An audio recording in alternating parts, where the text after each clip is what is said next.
মুমিন বা মুসলমানের হওয়ার জন্য দুইটি শর্তের মধ্যে প্রথম শর্ত হচ্ছে আল্লাহ ছাড়া আর কোনো ইলাহ নাই। এটা আগে অস্বীকার করা নাই। আল্লাহ ছাড়া আর কোনো ইলাহ নাই, আল্লাহ ছাড়া আর কোনো ইলাহ নাই।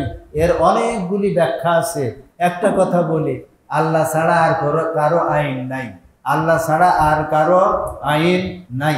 এই মসজিদে কয়জন আছেন শুধুমাত্র আল্লাহর আইন চান, আর কারো আইন বিশ্বাস করেন না? এই মসজিদে কয়জন আছে? শুধু আপনাদের ওই কলবের কাছে প্রশ্ন রেখে দিলাম, উত্তর জানতে চাই না, দরকার নাই। শুধুমাত্র আল্লাহর আইনকেই যারা পছন্দ করে, এ কোরআন বলছে তারাই একমাত্র মুমিন। আর আল্লাহর আইনের বিপরীত আইন যত আছে সেগুলি যারা মেনে চলে, তারা আল্লাহর সাথে আরো বহু ইলার পূজা করে, তারা আল্লাহর সাথে আরো বহু ইলার পূজা করে। তাহলে তারা কি মুশরিক? তারা কি মুশরিক?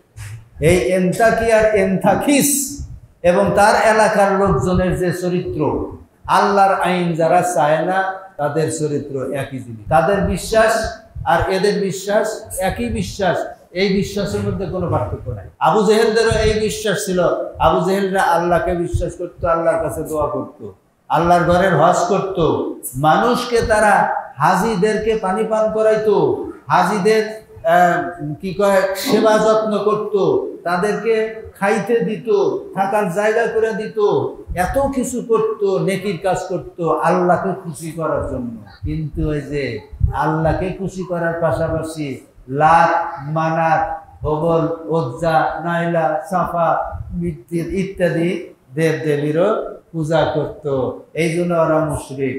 তাহলে আমাদের দেশে যারা আল্লাহর আইনকে, আল্লাহর আইনের সাথে অন্যদের আইনও যারা মেনে চলে, তারা আসলে আল্লাহর বান্দা না, আল্লাহর গোলাম না। আইন যদি হয় আল্লাহ, তাহলে যে দেশে আল্লাহর আইন চলবে সেই দেশের প্রত্যেকটা মানুষই আল্লাহর গোলাম, আল্লাহর দাস, আল্লাহর চাকর। কারণ তারা আল্লাহর আইনের বাইরে যাওয়ার সুযোগই তো পায় না। তারা সব সময় আল্লাহর আইনকেই বাস্তবায়ন করতে থাকে। আর আইন যখন আল্লাহর আইন থাকে না, অন্যের আইন দ্বারা যখন দেশ পরিচালিত হয়, তখন মানুষ আর আল্লাহর আইন মানার সুযোগ পায় না। তখন দেশের সব মানুষ আল্লাহ বাদ দিয়া অন্যের আইনের গোলামি করে, অর্থাৎ সে মুশরিক হয়ে যায়। জীবন ভর ওয়াজ করে কি মূল কথাই যদি আমাদের না বুঝে না আসে, সারা জীবন ওয়াজ শুনে কোনো লাভ নেই।